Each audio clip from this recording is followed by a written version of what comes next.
যাকে আপনারা ভোট দেবেন সে যেন নৈতিক ব্যক্তি হয়, সে যে পার্টিরই মানুষ হোক না কেন। আমাদের কাজ সাধারণত কি হয়, কোনো একটি মহিলার ওপরে যদি অত্যাচার হয়, তার বাড়ির লোকেরা যদি অত্যাচার করে, সাধারণত আমরা দেখি তিনি কোথাও গেলে তার সুরা হয় না। তার কারণ কি, যে মানুষটার উপরে অত্যাচার হচ্ছে তিনি একজন ব্যক্তি, তার পারিবারিক লোকেরা যদি তার উপরে অত্যাচার করে তারা হয়তো 5 জন মিনিমাম। আমি কি ভুল বলছি? তো সেই ক্ষেত্রে একজনের ওপরে 5 জন অত্যাচার করে, মানুষ কেন বলে না, বা প্রতিনিধি দিয়ে যাদেরকে আমরা ভোট দিয়ে মসনদে পাঠাই তারা কেন বলে না, একজনের জন্য 5টা ভোট নষ্ট করা যাবে না, সে ভদ্রমহিলা পিটুনি খেয়ে মরে যাক, তাতে কোনো যায় আসে না। এটাই হচ্ছে সব থেকে বড় বাস্তব। সে বাস্তবটা শিখতে গেলে যেটা সব থেকে বড় দরকার, আপনাকে এডুকেশনালি শিখতে হবে, আপনাকে পড়াশোনাটা জানতে হবে। কেন শিক্ষাই জাতির মেরুদণ্ড, শিক্ষাই মানুষকে চেতনা আনে, শিক্ষাই মানুষকে জানায় কোনটা ঠিক, কোনটা ভুল, কোনটা ন্যায়, কোনটা অন্যায়। শিক্ষার যদি বিকাশ না ঘটে তাহলে আপনারা জানবেন না আপনাদের শিক্ষাটা কোন জায়গায় এসে দাঁড়িয়েছে, আপনাদের অধিকারটা কি। আপনারা বলুন তো, বহু বড় বড় নেতারা আছে যারা দেশভক্তির কথা বলে, শুনে হাসি লাগে, আপনাকে বলছি শুনে হাসি লাগে। দীর্ঘ 27 বছর ধরে মানবাধিকার সংগঠন করছি, আজ অব্দি একটা নেতার ছেলে মেয়ের কথা বলুন তো, যে আর্মিতে গেছে, এনএসজিতে গেছে, নেভিতে গেছে, ইন্টেলিজেন্সে গেছে, রতে গেছে, পাবেন না। তাহলে তারা যদি দেশের জন্যই কাজ না করে থাকে তাহলে দেশভক্তি কিসের? তারা যে দেশভক্তিটা নিয়ে কাজ করে সেটা রাজনীতি।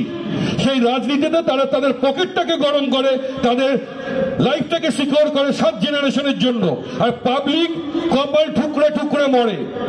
সেই জন্য আপনাকে সবসময় সচেতন হতে হবে যে যাকে আপনারা ভোট দেবেন সে যেন নৈতিক ব্যক্তি হয়, সে যে পার্টিরই মানুষ হোক না কেন। মানুষ যদি সঠিক না হয় তাহলে কিন্তু আপনারা তার থেকে সুবিচার পাবেন না।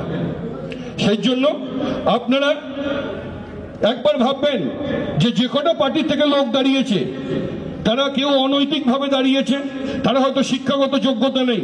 আপনি যে কোনো চাকরির ফিল্ডে আপনি আসুন, ডাক্তারি হলে আপনাকে ডাক্তারি এক্সাম দিতে হবে, ইঞ্জিনিয়ারিং হলে আপনাকে ইঞ্জিনিয়ারিং এক্সাম দিতে হবে, পুলিশ অফিসার হতে গেলে তার জন্য পড়তে হবে, আইপিএস পড়তে গেলেও তার জন্য আপনাকে পড়াশোনা করতে হবে, আইএস করতে গেলেও পড়াশোনা করতে হবে, লয়ার হতে গেলে, জাজ হতে গেলে, প্রত্যেকটা জিনিসের জন্য পড়াশোনা করতে হবে। না তাহলে পড়াশোনা করতে হবে না কার জন্য? শুধু নেতাগিরির জন্য। কারণ নেতাগিরিদের কোনো কোয়ালিফিকেশন লাগে না, মূর্খরাও নেতা হতে পারে। কারণ কি, আমরা জনগণ মূর্খ, জনগণ এইসব মূর্খ নেতাদের যদি মার্সতে বসায় তাহলে তারা তো সেই কাজটা করবেই। সেই জন্য সঠিক নেতা নির্বাচন করুন, সে যে পার্টিরই হোক না কেন। যদি সঠিক নেতা নির্বাচন হয় তাহলে আপনারা সেই সুযোগ সুবিধাগুলো পাবেন।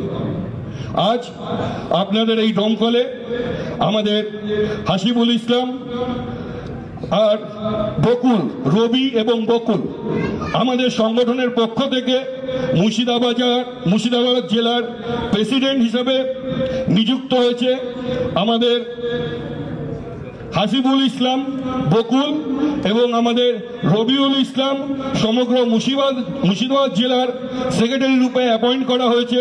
সেটা আপনাদের এই মঞ্চে আমরা আজ ঘোষণা করে দিলাম। জোরে একটা হাততালি দিন। এবং দিদিকে বলবো তোমরা একটু মধ্যখানে এসো।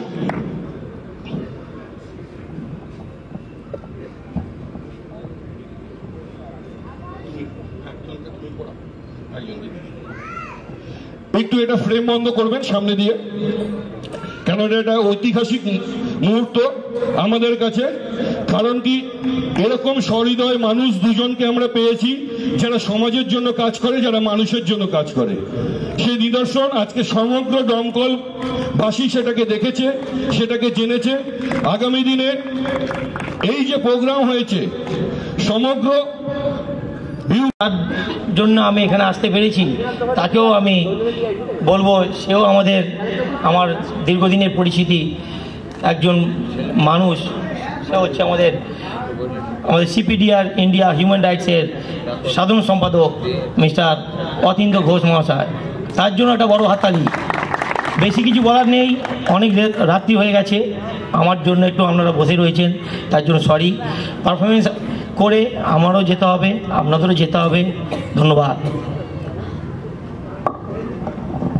অসংখ্য ধন্যবাদ রাজকুমারকে, যে আমাদের ডাকে উনি মুম্বাই থেকে ছুটে এসছেন এতটি দূরে। একটু ভুল পথে চলে যাওয়ার জন্য ওনার একটু কয়েক ঘন্টা সময় লাগলো। সাধারণত উনি কলকাতায় থাকেন না বলে রাস্তার অপরিচিত হওয়ার জন্য এই দুর্ঘটনা, না হলে উনি অনেক আগে আমাদের কাছে উপস্থিত হতেন। আর তার আগে আপনাদের কাছে অনেকক্ষণ ধরে মানুষ হিসাবে আমাদের কাঁধের উপরে অনেক দায়িত্ব কর্তব্য থাকে, যে বোধ আমরা অনেক সময় হারিয়ে ফেলি।